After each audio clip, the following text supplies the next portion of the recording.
All right, welcome to Life in Pinstripes. I am James Yevman with TJ Stolensberg, here bringing you our topics of life and our beloved New York Yankees. What's up, buddy? How's your week been? It's been a very interesting week. You know, someone called me a sommelier. Someone thought I was too young. Oh, at work? Yeah. So for those who don't know, James is he works at a liquor depot. It's a Liquor store. liquor store. Yeah, I could say that. And I'm a bartender, so we're joking to ourselves earlier, like we find ourselves around alcohol a lot, and we then thusly find ourselves around many interesting characters, do we not? Interesting characters. That is such an understatement. You know, the funny thing was when you said that sommelier, about 6 years ago to the day, I was asked to be a sommelier myself. This woman who was a manager of mine, who was like coddling me and babying me as a bartender. She was like, "Oh my, you wear this." She thought I was her prize, her perfection. Like I was her lump of clay she was molding. She then said, "What I see next for you is that you become a sommelier." And the first time I heard that word, I probably reacted the same way you did. I was like, "A sommelier?" It's supposedly this expert in wine, when I thought everything about wine was already experted. If that makes any sense. You know what I first thought he said to me? I thought he said that I should be a Somalian. I thought the same thing. I was like, wait, I thought Somali what? Pirates. I thought Tom Hanks. I thought I Am the Captain now. Captain Phillips 2.0 starting us. Black Hawk Down. I don't know. But what I really did is I actually looked it up for a half second, and I said, okay, so what's the difference between somebody who can pour a glass of wine and then tell you about the grape varietal, the soil in which it was birthed, the location, the tundra, the season, all the cutesy stuff. And then I realized it's just more ego. That's all wine is, because it's opinion. We all have different taste palates. You can taste grape and I can taste nut. It could be grape nut or it could be vanilla. It doesn't matter. It's all opinion. So when someone's talking, there's never going to be a right answer. It could be a lot of things when it comes to wine. It could be like I don't know what it is. Swirl of the glass as it drips down, looking at the legs. Ah, nice legs, yes. The stickiness of the wine or the sugar in the wine will make it drip a certain way down the glass. Okay, like I get it. I think it's cool and all. But what makes somebody think we would be good sommeliers? Because we work there and we're surrounded by it like all the time when we're there. That we're good at the gab, the game? Well, I guess it must be a very hard worker there. I think we are. Speaking of hard workers, I know somebody who's not one. Oh yeah? Manny Machado. Alright, ladies and gents. Let's just say this for 1 second. James and I were texting back and forth the other morning, and we were talking about, oh, is it going to be Bryce Harper and Manny Machado this week? Can we rest easy? What's going on with them? And seconds later, I got a little blip on my phone saying Manny Machado agrees to deal with the San Diego Padres. Out of all the teams that he met, the San Diego Padres? Who would have thought? No one would have thought. I've tried to develop some theories afterwards, but before we get into that, 10 years, $300 million. Richest contract in all American sports. And also, I second, really? Like, this isn't Mike Trout. Don't get me wrong. Manny Machado, he's very talented. He's an all-star. Yeah. All-star, great with the glove, great with the bat. Young. But he's young and he's stupid. He's so young and he shows it. And you know, I love young players that come out and say something wrong, then own it like a man or a woman, and know what they've done wrong, work on it behind closed doors or on camera to the media. It doesn't matter as long as they're working on it. And what I saw was a man go to the LA Dodgers last year, bring up the fact that he likes being lazy, or he is lazy, he doesn't like to run things out. And then let me just read off some stats here about how he did in the playoffs. Oh, let's see. NLDS. Okay. Atlanta Braves, you were saying. A couple good players on that. A young squad. On the Dodgers? On the Braves. Oh, the Braves, yeah, very talented. They're going to be great. What was that guy's name? Acuna. Acuna. Ronald Acuna Sounds Jr., the Rookie of the Year. The guy who's probably going to be the next big thing in Atlanta since Andrew Jones. And that's why I love James, by the way.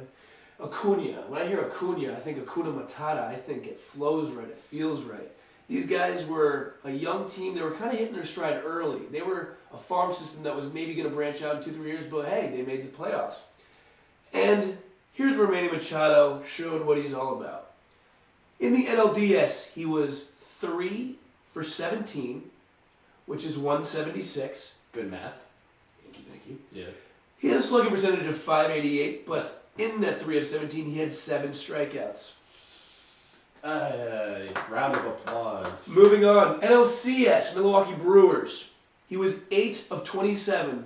Okay, slightly more respectable until you find out that that .296 average was 6 singles and only 1 double, and whoop-de-doo, he hit a homer. And that was the series when I think he was mentioning about the not hustling.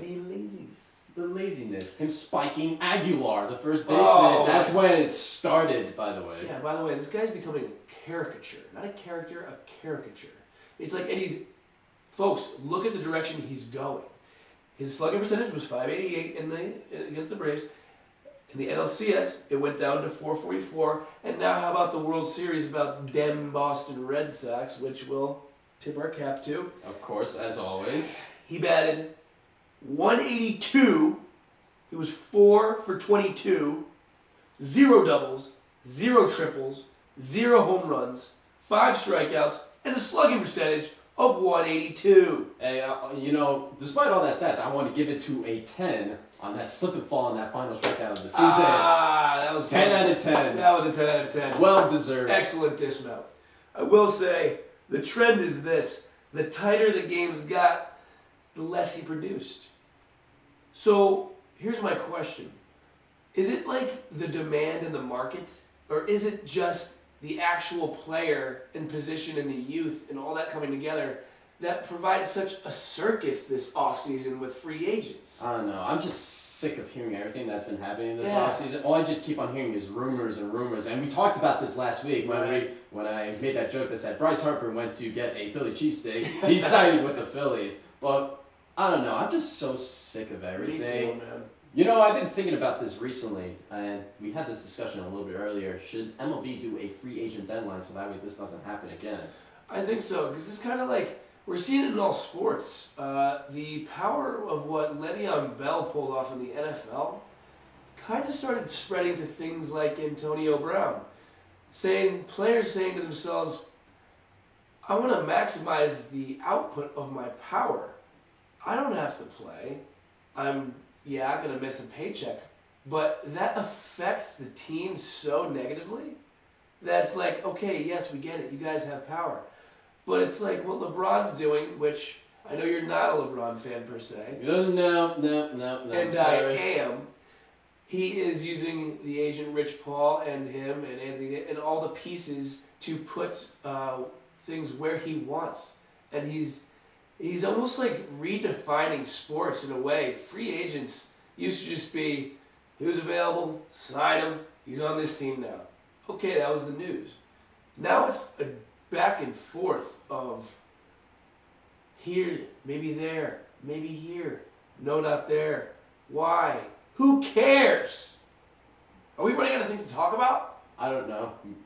Does it just show that this world is so boring? Just be like, Are we that bored? Yeah, Manny Machado was spotted at a McDonald's in San Diego. You know he wants to play for the San Diego Padres. He has 2 McChickens. He's definitely going to be a Padre. Oh, it's serious. Anyways, so what we were talking about was like the idea of Machado going to the Padres, flipping the coin to the other side of why would the Padres do this? Padres out of all teams. By the way, the Padres, weren't the only teams that were interested in Manny Machado. The White Sox, where his brother-in-law, Yonder Alonso is, and his best friend, John Jay. You figured that would definitely motivate him to play with the Chicago White Sox. Yeah, I didn't even think of that part. Yeah, but unfortunately, apparently family does not matter. The money matters a lot. Yeah, clearly. Family don't matter. Winning doesn't matter. Clearly, winning doesn't matter because I'm surprised he said no to the New York Yankees. Yeah, I'm actually really happy he did. Oh man, we were talking about this yesterday when we got that notification. I'm like, this is the greatest day of 2019 so far. So far, because what we were saying was it would potentially pigeonhole us without being able to sign all those new core 6 we were talking about. The core six. It would prevent us from getting maybe an Andahar signing or a Gleyber Torres signing or anything of that nature. But it just shows that he's selfish. He wants money. He wants the big contract. He wants to be talked about for 5 minutes. It's like, dude, he's not Mike Trout. Like, is it just the demand? Like, why are we talking about him still? Why are we talking about him right now? Because it's the most entertaining thing going on right now. Besides, I guess that is entertaining. Yeah. Oh, of course. Have you seen me have a fit? Yeah. Every time I hear something that Machado wants to go to the New York Yankees, I'm like, nope, not happening. So, the positive I tried to take out of this was the theory in which the Padres are trying to pull off a long con. I'm thinking to myself, okay, name 3 current Padres. Eric Hosmer? Yup. Pretty sure there's that old third baseman for the Red Sox who's married to... Middlebrooks? Middlebrooks. Retired. Okay! Franmil Reyes, I think that's his name.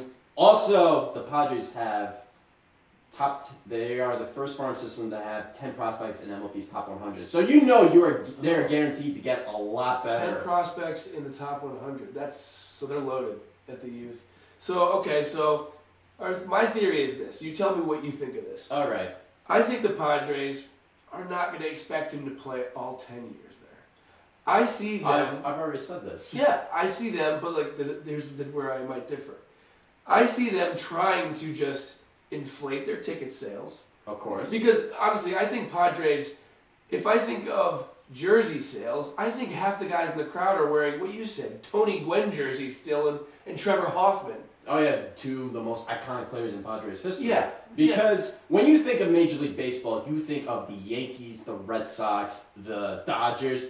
No one thinks about the Padres. Padres are probably the 29th most viewed team besides the Miami Marlins. Yeah. Other than when they're wearing those camo jerseys, I could honestly care less about when the Padres are playing. They're that team that's over here. You never really think of them, care about them, and now they have one guy, 10-year, $300 million, with an umbrella of a bunch of no-names. Who's probably not going to be there all 10 years. He's probably going to be there for at least half, if not 3 or 4 years. If not 3 or 4. So maybe the idea is to make back the money you spent on him for year 1, year 2, maybe even year 3, with inflated ticket prices, because people will come to the stadium now, fill that bad boy out. Petco Park, which is a very nice stadium. Oh, I've never been. Have you been? Nope, I wish. I've seen it in video games. Yes, I've seen it in video games, and I've seen it when... It's a beaut. Yeah, I've seen it when the Yankees play the Padres, which is like once every That's right. 4 years, pretty much. But I'll say this: they have to be preparing to give him and his massive contract away to a team that can handle it, and then maybe expect 4 or 5 prospects in return. So they make the money back in the years 1 and 2 of the contract with the ticket sales and the inflated prices, and the jersey sales, but then maybe get rid of him and just rebuild again. Like, I don't see what this is going to do for them. I don't know. Considering the Padres last year, they went 66 and 96. Ugh. It sounded nice, but that doesn't look good on paper. 66 and 96. Sounds like 2 interstates crossing that are in the middle of, like, Nebraska. So we could really, just so mediocre and so in the middle of nowhere. I will tell you this, they will win more than 66 games, but I don't think they're going to win below 75 games. Yeah, he might make a little blip on the radar, but when it matters, NLDS, NLCS World Series, watch that little lazy boy just fall down like a leaf. It's the moments that matter the most. It is. Which moments we choose, which moments we thrive, shows what kind of men or women we are. I want to ask you another question. What you got? Did you watch the NBA All-Star break? I watched a little bit of the game. I watched the first quarter because I knew the game was going to be a no defense, no show. Just be a bunch of players would be like, oh, look at me, I'm going to do this gigantic bounce pass and slam it down. Did you see that, by the way, with Steph Curry and Giannis? I did not see that. Oh, man, that was crazy. Steph Curry had like one of the craziest assists I've ever seen in my entire life. Yeah, what he did was that he bounced back and went like 6 feet in the air, and Giannis caught it and just slammed it down. Oh, so it was like an alley-oop from a bounce up to an oop? Pretty much, yeah. Oh, that's badass. Yeah, so... Well, I would say it's funny you say no defense because it's almost as if it's like a regular season NBA game. Kind of. But the score is 200 to 184. Yeah, it sounds like the first game of NBA 2K ever played. Yes, on easy mode with no defense. Way too easy. But there was something positive coming out of it. I heard I did watch the highlights of the 3-point contest. Ah, yes, the 3-point contest, my guy. Tell us why it was special for you. Because, first of all, I'm a huge fan of the Brooklyn Nets. I've watched every year of them suffering, winning 20 to 25 games over the last 3 years. The fact that Joe Harris, who is breaking out and becoming a huge component of the Nets being 30-29 on the season, sixth in the Eastern Conference, it was just such a great feat to watch Joe Harris beat Steph Curry in the 3-point contest. That must have felt really good. Oh, it felt so good. Unfortunately, I was calling the game, so I missed it. Oh, well, I was going to say, not only being a Nets fan already, just sounds kind of net jetty of you. You know what I call it? The Ets. I call it the Ets fans almost. The Mets, Nets, and the Jets. It's just like, did they do that on purpose? I have a feeling they did. I don't think. I'd be like, oh, you know what? I'm just going to move the end just a little to the left and turn it to the Mets. And then we're thusly much more mediocre. No. But I will say, Joe Harris was awesome. He stepped up and shined in a moment. He beat Steph Curry in a 3-point, the Goliath was slain. So it must have been something fun to watch, and especially special for you. Of course. Did you watch any of the dunk contest? No. Although I did hear the dunk contest was one of the worst dunk contests one of the ever. Worst? Yeah, I saw the highlights of it. People are all raising up 10s and everything. I'm like... It's not... You know what it is? It's like, you see people raising 10s, but when I look at it, I'm like, that's a 7, 6, 7 at best. I saw the highlight of the gentleman jump over Shaq. Okay, that was impressive. I will say that, because Shaq is like 7'3", it is 300 pounds. It is Shaq. I might play a little devil's advocate and say, hey, his hands were on his shoulders, kind of pushing him up just a little bit. But he did also hang on that rim and then do the whole Superman look thing. at me. That was pretty cool. The only thing is that when people wear the Superman thing, it feels so cliched almost. It's been done before. Dwight Howard did it. Dwight Howard. Cape and all. Yeah, but you know what? That was almost an homage. I feel like the dunk contest, and we were saying this before. What happened to like the years where it was Michael Jordan, and names like Blake Griffin was the last I feel like star jumping over that Kia Sorrento, whatever the heck that was. I just feel like there was nothing special afterwards. No player where I can immediately know, ooh, that's a great guy, that's a 10-time All-Star. No names are in the dunk contest now. I don't know, maybe it could be a lot of things. And I remember we had this discussion earlier, maybe the dunk contest wears them out, and you might want them for the second half of the season, considering there's like 20 games left in the NBA. Right, your theory about like the home run derby. Yeah, the home run derby where if you compete in the home run derby, you don't see that same power stroke they had in that first half. Like, say someone hit 30, Aaron Judge, who won it, who did the one and done. He hit 30-something home runs in the first half, and I think he only hit, 10, 20 in the second half. So the theory is that it messes up your rhythm, messes up your swing maybe. So maybe the dunk contest messes up your vibe or the way you're shooting the basketball. Like, I can maybe see that in the 3-point contest, but then again, it just comes down to that's how you practice anyways. The dunk contest is maybe a platform to be creative and get your sports name out there and get some views. But how are these individuals being selected? Is this okay, we'll take the B and C minus teams, we'll take the B and C minus player of those B and C minus teams, and then just throw them out there and let them get a little creative because they are somewhat impressive. The dunks are actually kind of interesting. But how come I'm not seeing LeBron James out there, Well, LeBron is also around 35 years old. Well, yes. But you don't want him to break a head. For example, pick anyone that's younger and of a caliber of that nature. How come we're not seeing those guys out there? What happened to the olden days when you were growing up and there was all the best players? I don't know. I didn't even think about that until now. It's just like Blake Griffin was the last one I can remember being somewhat of a star, and it was a cool dunk, jumping over a car.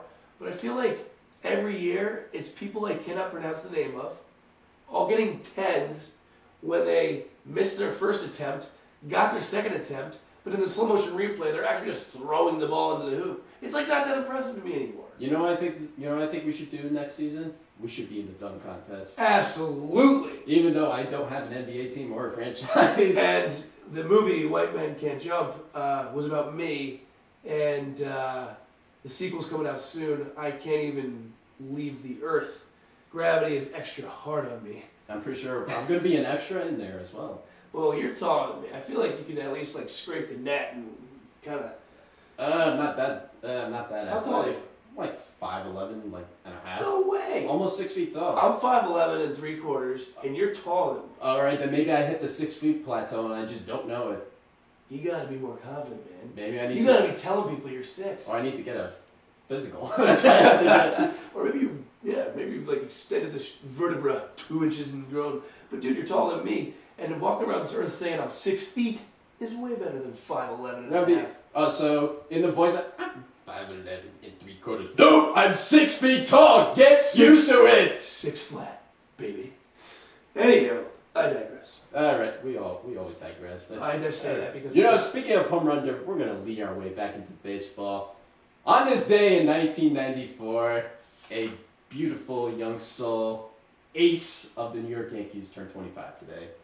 Luis Severino. Let's all give him a round of applause. Happy birthday, big boy. And the big boy is about to get some big money. Yeah, well, good money. All right, good money. Okay, big money for us. For now. For the fan. It's a bargain for what he did. Yeah, and I like that out of him. He likes the he must like where he is. He must want to be with the team. Gives themselves. So what was the argument? He also deserves to get paid. He got a 4-year, $40 million deal. Okay. To avoid arbitration, so he's going to be with this team at least 4 with a club option of 5 years. Okay, so let's look at that. I actually love the fact that his was nice and silent. He got a deal done, waived arbitration. And he deserves it. And he deserves it. And he's going to get a contract. Yes, it's going to be based upon his actual results of what he does, but they can always like renegotiate not later on. But you have that, and you have that ace who I feel like he's ready this year. I feel like after that performance against the A's last year in the playoffs, I feel like he's going to come out and just blow people away. You know what it was? Not only that game against the A's in the wild card game, I think that, you remember that horrible game against the Red Sox? Yeah. I think that was the game that must have really ticked him off. I think this is the season. He's going to go, I think he's going to go 18-7 with an ERA slightly above 3. I like that 18-7 because that's not the ridiculous 22-3. He's not going to go 22-3. He could go 18-7 because he's gonna be that random pitcher that they have no run support for because they always seem to do that with him. Yeah, with the guys they got with Judge, Stan, and Sanchez, you expect them to score at least 5 runs. 4 or 5. Yeah, and so he was always in 1-0, 2-0 games. You're right about that. But speaking of it being his birthday and being a special day in U.S. history, not just New York history, even though he was born in the Dominican Republic? Yes. Back in 1972, all right. This day in history, ladies and gents, little fun fact, the U.S. Postal Service was created. Are you guys familiar with the U.S. Postal Service? I'm kind of losing touch with it because I think technology is shifting more towards the power of the emails. Emails, tweeters, Instagram, Snapchat. Stinkers, plinkers, and all those things. Pinky and the Brain, almost. Yeah, exactly. So I like to also think that every platform changes for a reason. It needs to grow. Some things need to die to be reborn and rise from the ashes like a phoenix, but not the U.S. Postal Service. I think I digressed there for a little bit, so... I digress again. Right. 1809, this day in history, U.S. Supreme Court rules that the power of the federal government is greater than any individual state in the Union. You know, when we were going through this, I felt so stupid. Because I felt like I don't even remember any of this happening or being taught about this. Yeah, I almost don't even know what to say to that. Because I read that as a bunch of dudes in coats agree that the mass of the masses is bigger and better than a bunch of pieces with it. Okay, yeah, that's like, okay. Okay, we get it. We get it. We know what you're talking about. But now you're saying the rule, you know what? Politics. We're just going to leave that to the side. You know what it is? It's like using big, fancy words. Like, say that you want to get a grilled cheese sandwich. It's like, I would like some cheese on 2 pieces of white bread and put it on the stove. A grilled cheese, you mean? A grilled cheese. Okay. Why didn't you say that? I don't know. But, you know who wasn't saying that? Who? Lieutenant Edward O'Hare. Who? 1942, this day in U.S. history. Okay, what did he do? Wow. He downed 5, I repeat 5, out of 9 Japanese bombers that were attacking the carrier Lexington. Boy, talk about patriotism right there. He shot over 50%. Bombers out of the sky! That's impossible. That's insane. That is insane. Lieutenant Edward O'Hare doesn't have time for political crinkle fries. Anyways, one last thing that happened in this U.S. history. Alright, what happened? Because I don't think that much else happened. Besides Severino's. 1962. Exactly. Yes. Let's see. Mercury astronaut John Glenn becomes the 7th. Sorry. That's just a very ugly one that I put. Becomes the first American to orbit the Earth. The Earth. Orbiting the Earth. Wow. Yeah. That's a very impressive feat. You know, there's definitely a lot of things that happen that I did not know about, so Yeah. this is the history of the day. Yeah. Yeah. You learn something? I kind of learned something. I think you always learn something new, right? Yeah. Yeah. Right, people? Anyways. Alright. I still think Severino's birthday was most important, but For Yankee fans and Yankee lovers, please do not lose faith in Luis Severino. He's going to be an all-star. He's going to be great. He's going to be in contention for the Cy Young once again. I think so too. Love our young guys right now. Love them. Oh my God, Andahar. I think Andahar's my favorite. Oh yeah, the core 6, I believe we were talking about. Andahar, Torres, Severino. This is where you help me. Judge, Sanchez. I feel like I'm missing somebody. All right, we'll say Bird if he gets better. Okay.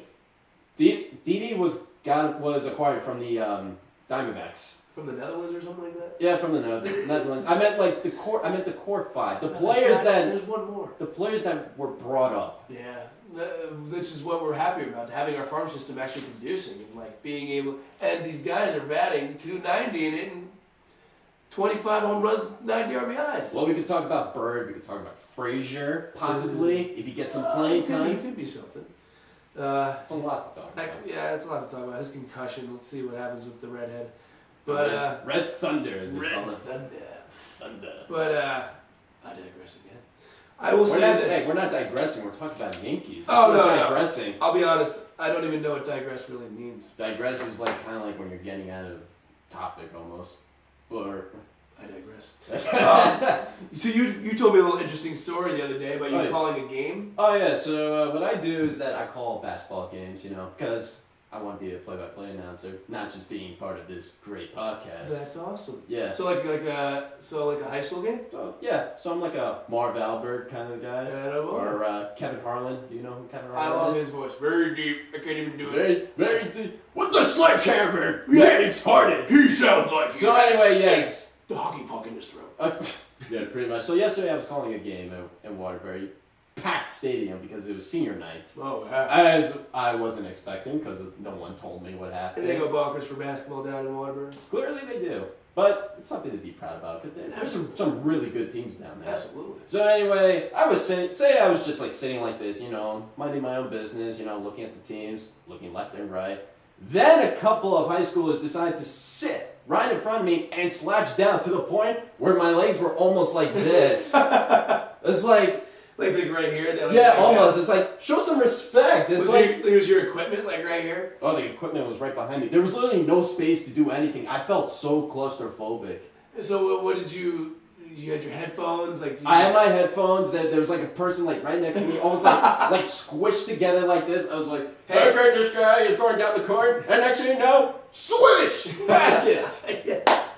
That's awesome. You were within the people. Pretty much, yeah. That's pretty cool, man. Oh yeah, I've had some people say it's like we love listening to you the entire time. I remember there was one game, the people that were like 5 rows below me, they're like, I was listening to you the entire time. You sound really good. First off, I want to say that's been said about us, and not only you with saving my behind and all the time when I run out of ideas or stats or I hit the table. Is that the daily hit of the table of the day? No, that was in my... See, this is a turning point in my table hitting career because I've had an issue with bumping into things and getting a little distracted. I guess you could call me the Stugatz of the Dale Levertard Show. You mean like... I'm a little oafy. I talk with my hands, I get excited. You mean like... I'm really into it. I don't know what to do with my hands. And you're just like perfectly posturized and ready for like, the player is executing the play. And I'm just like, ah! You almost sound like William Shatner almost. It's just like, I don't know what to do right now. Yes. So yes, this is what happens when you get excited. You just do a little bit of this. A little bit of finger dance, a little bit of this, a little bit of that. Or we do a little bit of a toe drag, as they call it in hockey. So, I'm not going to digress. Oh, really? No, I'm not. The first what I'm going to do is... We should have a digress jar. Oh, $2 every time. $2, I'd be broke right now. I'd be rich. So, what I'm going to do is I'm going to pull it back into to our little cozy atmosphere of the New York Yankees. Yes. Specifics. What have you seen so far, heard of? I heard something about Troy Tulowitzki. Troy Tulowitzki, yeah. You know, the guy that always gets injured like every 5 seconds. He probably lifts up his pen.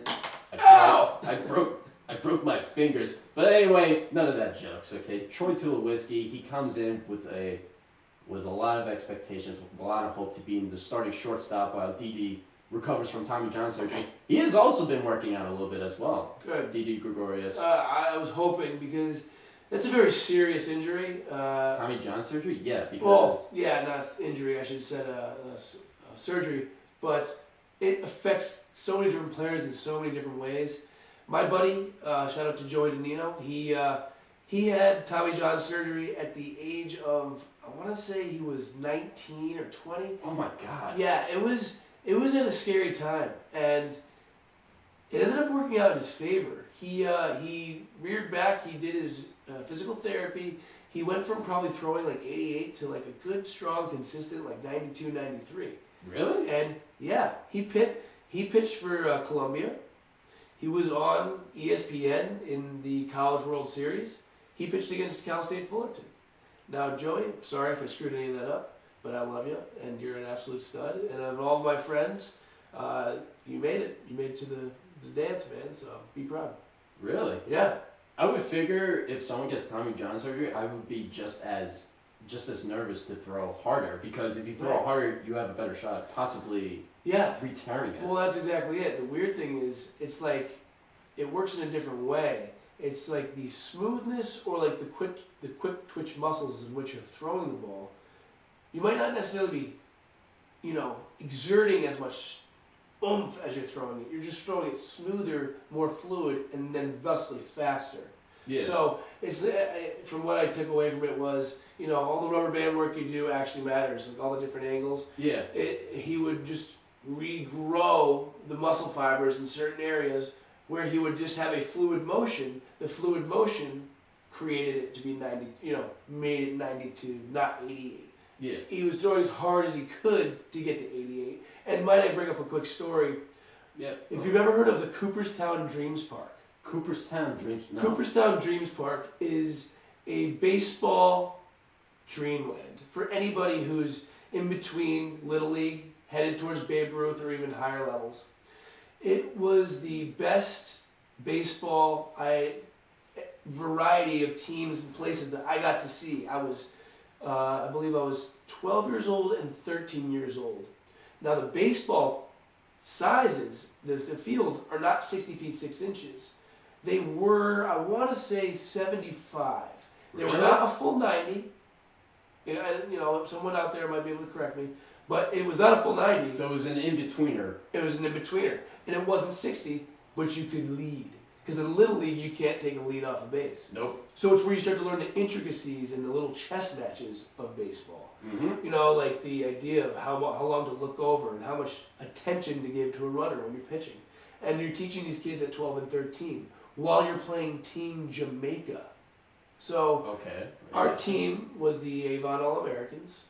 My boys, who luckily I got to go 2 years along with a friend of mine, Scott Mancini, and went as the youngin, and I got to go as the vet.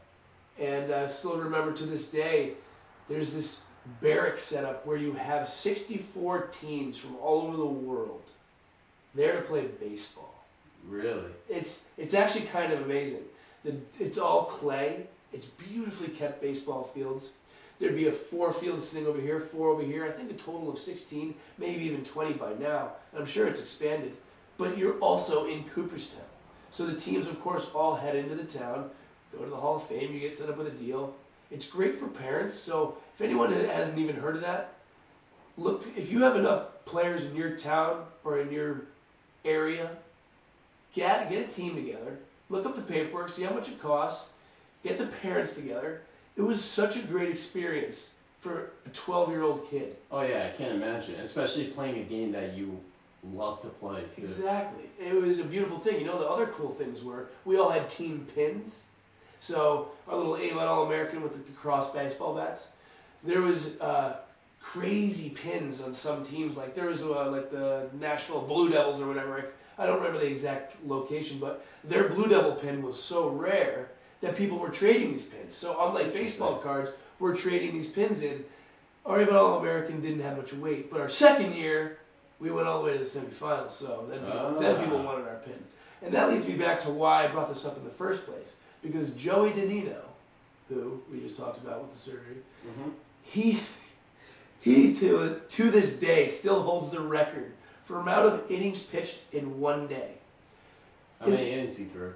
He threw, as a kid, by the way, he threw 19 innings in one day. Wow. Need I say, we were playing 7-inning games. So he threw a complete game twice, and then threw as long as he could in the third one. But we kept winning, and we kept throwing it back out there. And then my dad reminded me, I'll never forget what his father, FJ, said, his arm's a rubber band, he'll just feel better tomorrow, or whatever he said. But it was just something beautiful. It's a very good memory to share with my boys. And shout out to all those who were able to go to Cooperstown and learn about the history of the game, and also start to become a man in the sport of baseball. You know, more than just a boy playing Little League. So. It's like you said, it's more than just playing ball in Little League. Yeah. It's all about playing as a team. You know, being that leader. You know, helping the younger ones become just as good. Totally. Oh, it reminds me, I faced Carl Yastrzemski's grandson in that. What? He was on the. He was on the. It was something River Rats. It was like the something Massachusetts or something New York. Albany, no, that's the hockey team. But he, we all like got to see the name on the scorecard, Yastrzemski, and of course, a couple of our parents went over to talk to his, and just like, oh my goodness, and they found out it was his first at bat. He ropes a double opposite. He's a lefty, need I say? Yeah. He ropes a double off the opposite field wall, and I was like, it is in the blood. But I tell you, that was a great time. I'll never forget that. And one of our games started at 1 in the morning.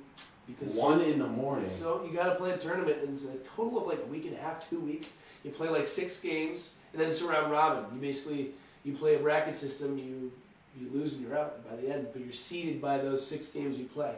And there'll be a point where you play 2 games in one day. It has sometimes 3. Yeah. But the game that you were supposed to start at 9:00 p.m. The 3 games before that went to an extra 5 innings. The game after that went an extra 2 innings. The game after that had an injury, and a peanut butter sandwich fell in the field, so we had to have a 10-hour delay. Who knows what happened? But did you play 9 innings? We played 7. Okay, yeah, I was about to say. But it was awesome, and we were playing under the lights in the middle of the night. Young kids, up late, ecstatic.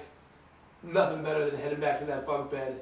And sleeping it off. Sleeping it off, yeah. And you know, there's another aspect you learn to this. You learn how to win, but you also learn how to lose. You know, you're maybe the hottest tool in the shed in your town, or in your area, or even in your state. But once you go to a bigger stage, you really see who you are and how you compare and how there's a million of you, and you're not special until you make yourself special. But I'll say it was still the youth. You still cried after the losses. We had a tough loss. You'll really appreciate this. All right, let's hear this. We were tied. We were up 3-2 against a really good team, and it was one of those games where we were about to steal it. Yeah. It's the bottom of the seventh. We make a pitching change. There's 2 outs in the inning, I say, and they have a runner on third base. Here's the sleazy part of some baseball that I don't really like. Okay. As the catcher throws the last warm-up pitch back to our pitcher, and the umpire wipes off home plate and says, it's live again. Our pitcher is walking back to the mound. That coach told their kid to steal. Oh. So it looked like he was coming from a timeout, just talking to the coach, 7-8 feet off the bag. And then, it seems like it was well hidden and well executed, but it seems slimy. That's some of the parents on the other team even they were cheering right away. Oh, it's genius! It's genius! But there was a couple smart eggs on that Indiana team. Sorry, Indiana. That came up to us that wasn't cool. That wasn't baseball. Because we were all bawling our eyes out, and that just happened to be the time the owner of the entire complex was the one watching our game. Yeah. So we're all crying our eyes out. We all get in line, take a picture, and this is why baseball is great. The kid who went into the game, Luke Auger, who was the best catcher I ever saw at my age, who was pitching, cried his eyes out too. First thing he does when we get back to the bunkers, takes out a fake fart can and sprays it all over the place. It reeked of rotten eggs, and oh my God, did we just laugh our tears away. Oh, I would have been laughing if something like that had happened. How awesome is that? Oh man, that is such a dark story, but at least you're able to turn it around. Yeah, it's a dark story, the loss, the steal, but overall it's a beautiful memory, and I'm very thankful I have it. I hope it has a beautiful memory. Just to turn it over back to the Yankee talk, and here comes with the hands again. Here we go. Does the name Danny Farquhar come into your mind?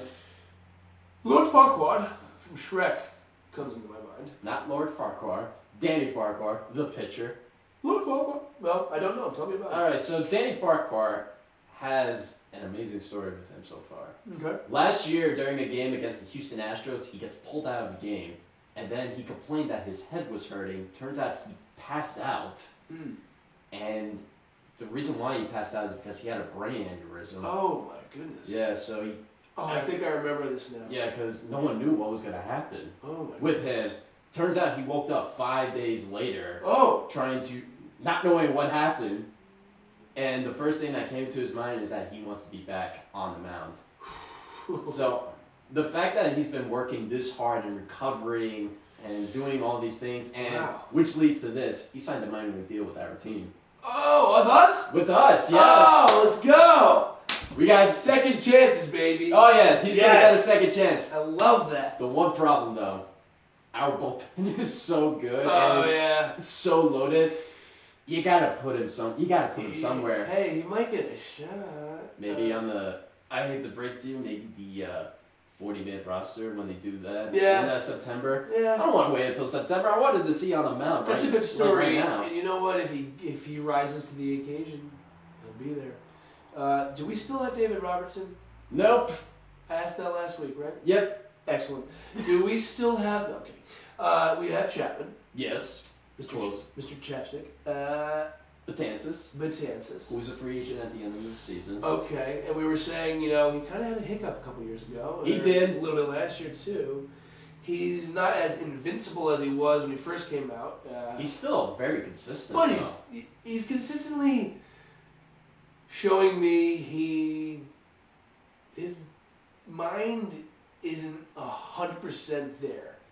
He's got it though. He's got it. He's got a 100-mile-an-hour fastball. He can snap off like an 88-mile-an-hour. He's also got that nasty slurve curve that 88 miles an hour would probably send me on my butt if I had to face that. It looks like it's coming right in your face. Yeah, you know what it is? He's like, ah!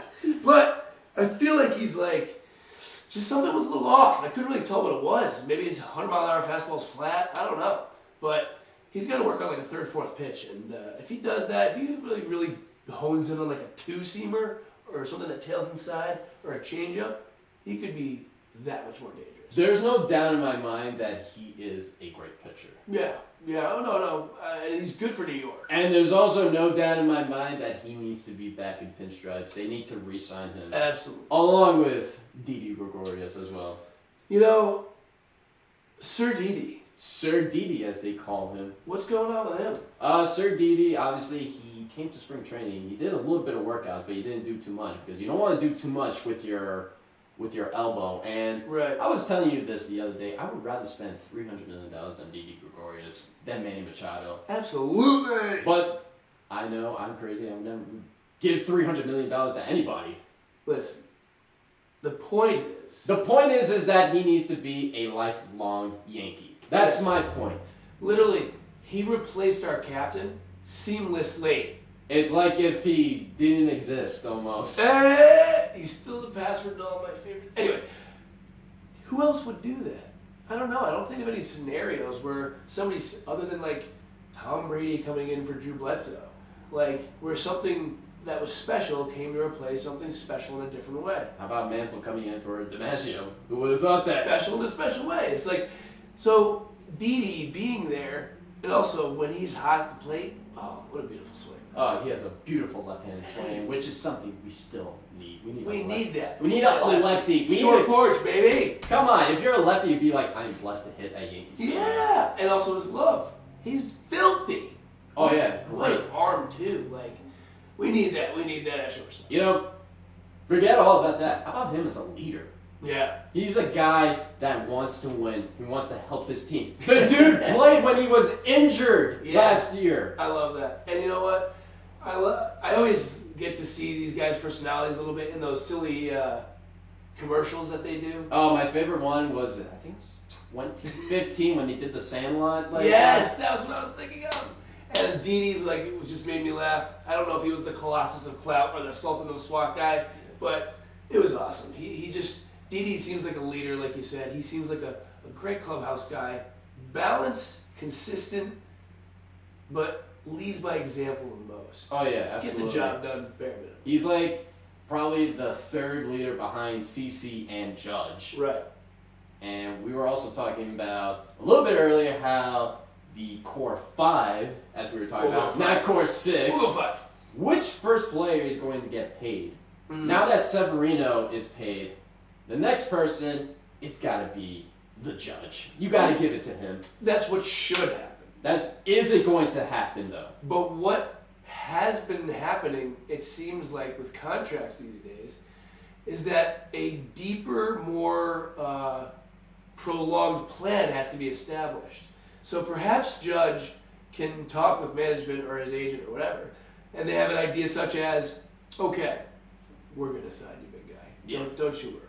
But we might, if we sign you first, we might lose Andar.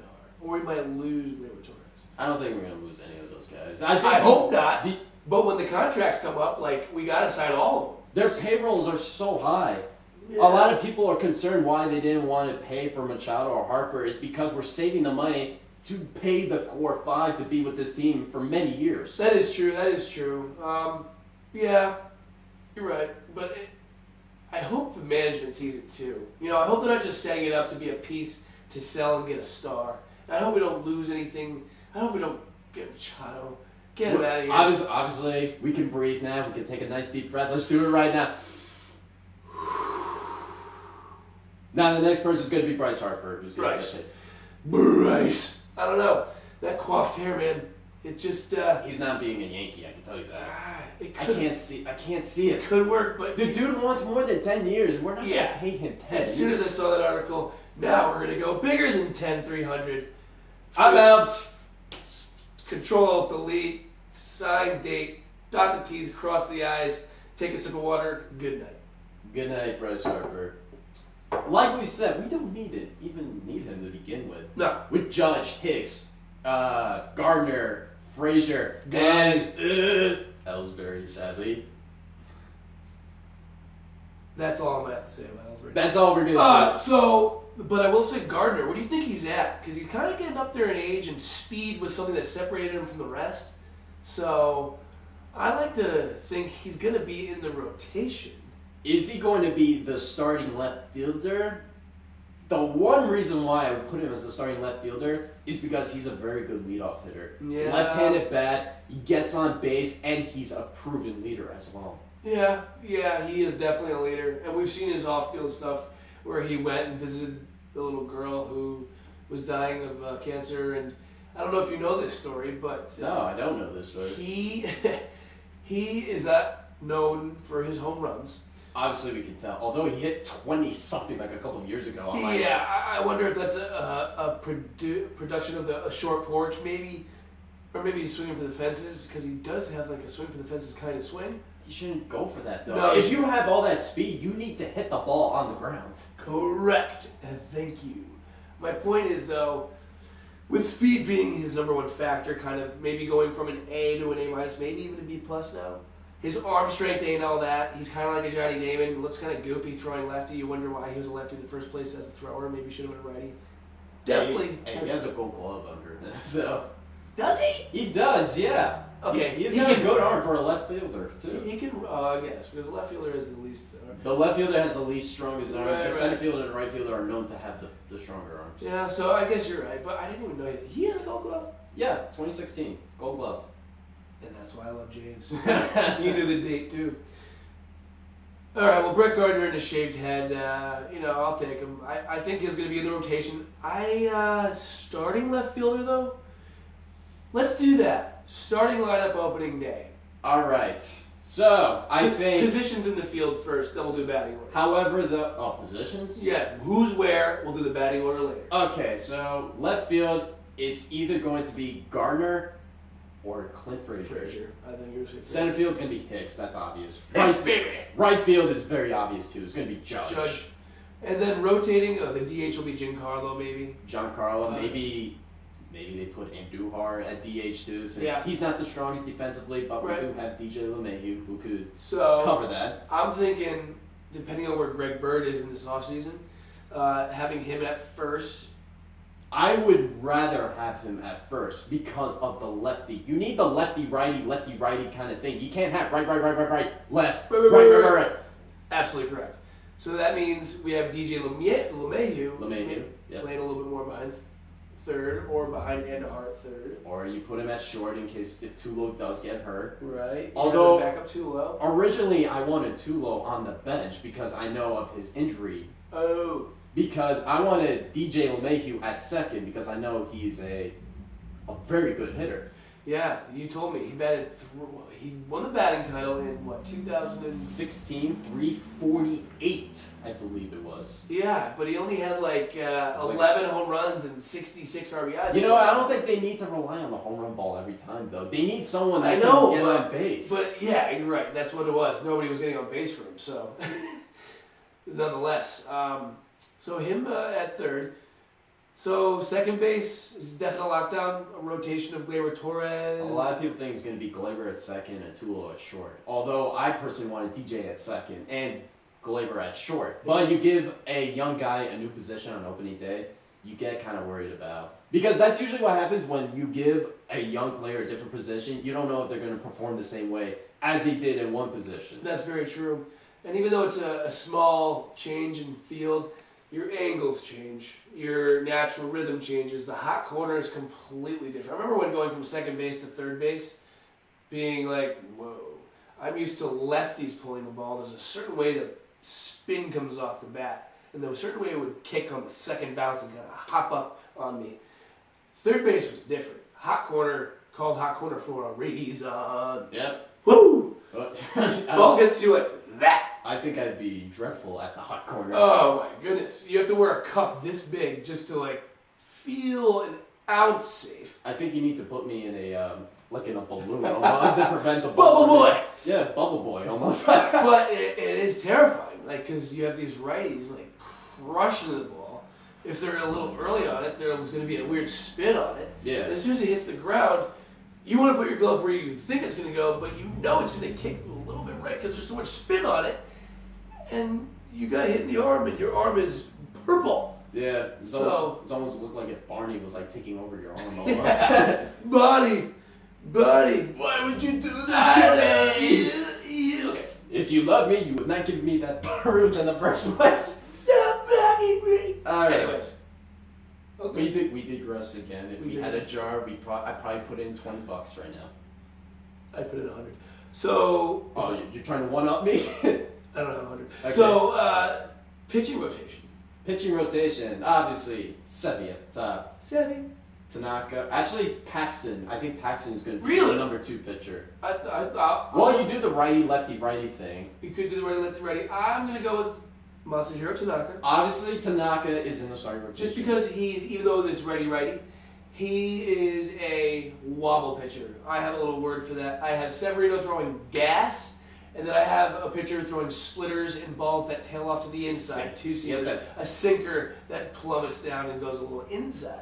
Then he has a little slider / slurve / curveball thing, and then he has his fastball that tails a little bit. So his ball is either going to go down, away, in. You can't really tell. Completely different style. So I'm okay with it being righty. Well, I think it's going to depend on what's going to happen in spring training, because you get Paxton first year as a Yankee after we got him over the offseason. All right. So Paxton is either going to be the 2 or the 3. 2 or the 3, somewhere around there. Then it's going to be Hap, and then it's going to be CC. J.A. Happ. And I like J.A. Happ. Yeah, if he can do again what he did last year. I think, you know what it is? He's a veteran pitcher. He probably understands that he probably can't throw 98, 99. And he definitely understands this is a big opportunity for him. This is Yankee Stadium. This is not Toronto or Philly or Houston, wherever he played. He's not just playing pointless season anymore. No, he's playing games that matter. He can win. As Giancarlo Stanton also realized. Did you see what he tweeted the other day? Why not? He was kind of bad-mouthing the Marlins, saying the only difference between playing with the Yankees and the Marlins is that playing games that matter past May 7th. Oh, That was like a burn almost. It's like, have you seen that 70s show? Yes, I have. That was a 9-year burn almost, or whatever, how long he was with the Marlins for. Oh, man, I wonder what provoked that. I wonder if he was, if somebody kind of shot it out to him like, hey, you sell out, you go play for the Yankees. He's probably just upset with everything that happened in last year. Last year, yeah, with him striking out. Well, he had a good season for him. It wasn't great, but he had a good season. It was also his first year in New York. What did you expect? I was going to say, I maybe I have his numbers, maybe I don't, but I do not. But I do know he didn't have the best batting average. He batted in the 260s. 260. I know he had 38 and 100. Okay, 38 and 100. Look, for a bad year, 38 and 100. You know what it is? Our expectations are way too high. Oh, of course. The pressure was 18 cameras in his face every 5 seconds, which I liked the way he handled himself. Oh, yeah, the way he handled himself was absolutely spot on. That's what you need to do. He addressed each question right away. He didn't pander or polygag or whatever Pokemon he did. He answered the question. Like you're gonna say, like, he was not afraid. Even if he was in a slump, he would just, we're going to work on it. We're going to see what I can do. You knew it was a matter of time until he broke out of that. And boy, did he do that. Oh, yeah, absolutely. So, we're coming up on the hour mark here. Yeah. So, wow, that flies by, man. I'm telling you, you know what it is? We have tons of topics to talk about. And speaking of spring training, games start this week. Oh, what's our first matchup? I know, our first matchup is against the world champion Red Sox. You know, I saw a Red Sox championship pack the other day. I'm like, oh no, don't give that to me. It's gonna be different. No, I'm really curious to see how the Boston Red Sox, because whenever they have a really successful season, it goes bad after that. The Bobby Valentine stuff kind of happens next. That collapse in 2011. Gross. That was terrible. But it tends to happen in big market teams when, like we said, you gotta answer the call no matter what. Next year and again and again. Yeah. But this is wrapping up this week's podcast. Yeah, keep your eyes out on the Yes Network since we're going to be watching some games. First game on Yes, February 25th. I love the Yes Network, man. Yeah. I love it. Yes Network, that's a shout out for you. Yeah. Well, Thank you all for listening in and being a part of this conversation. Yeah, definitely keep our eyes out on which players going to start off well off the gate. Yeah, we'll be watching. Once again, Life in Pinstripes. My name is James Yevon. I'm TJ Stolzenberg. Saying goodbye, and we'll see you later.